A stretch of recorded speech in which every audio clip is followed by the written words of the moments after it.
In the city of Manhattan, something is brewing. Evildoers have infiltrated the town and they are moving about. Little do they know, though, protectors are waiting for the sun to go down so they can be free to once again fly and fight in Disney Gargoyles Awakening, which was designed by Nate Heiss and published by Ravensburger, who sponsored this video. Hey everyone, I'm Mike Murphy of the Brothers Murph, and I am here with BoardGameGeek.com.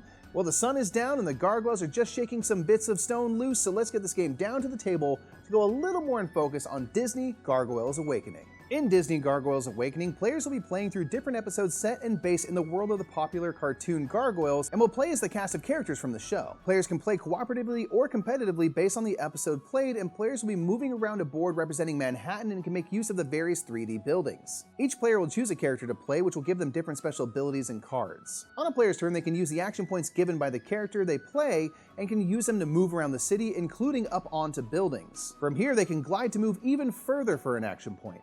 And of course, a player can attack enemies. When making an attack, the player will check their hero's strength to determine how many dice they get to roll. The player then rolls their dice, allocating any hits they roll. If a player rolls one or more lightning bolts, they may make use of their special ability if they wish. For example, once per turn, Goliath may use any lightning bolts they rolled as hits instead. Players may also use their action points to play cards they have in their hand by paying the cost in the lower left corner. When a card is played, carry out its actions listed, which may include extra powerful attacks, bonus movements, and reaction cards which can be played at any time. Be careful how you use your cards, however, as once they are played, those cards are discarded and won't be available for a while. Once a player has completed their actions, the villain phase takes place.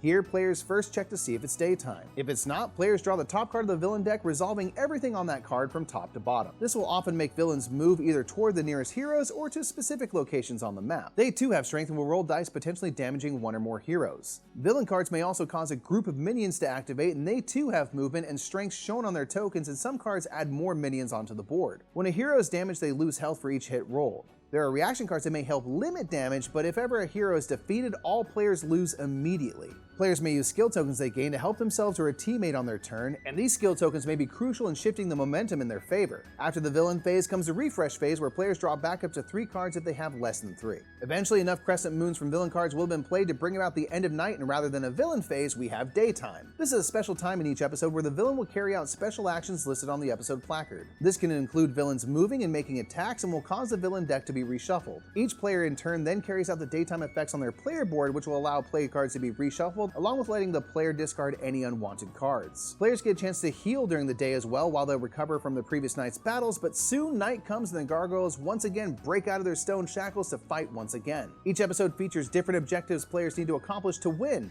If the players manage to complete those objectives, often including defeating villains, they win. Disney Gargoyles Awakening takes a show that many of us were fond of as kids and thrusts you into the world of gargoyles, giving you control of the cast of characters you watched and pretended to be when you were younger, or in the case of me, pretend to be even now. Now you can glide above city streets and deliver swift justice and overcome villains, with each episode offering different challenges for players, including an episode that pits one player against all the rest at the table.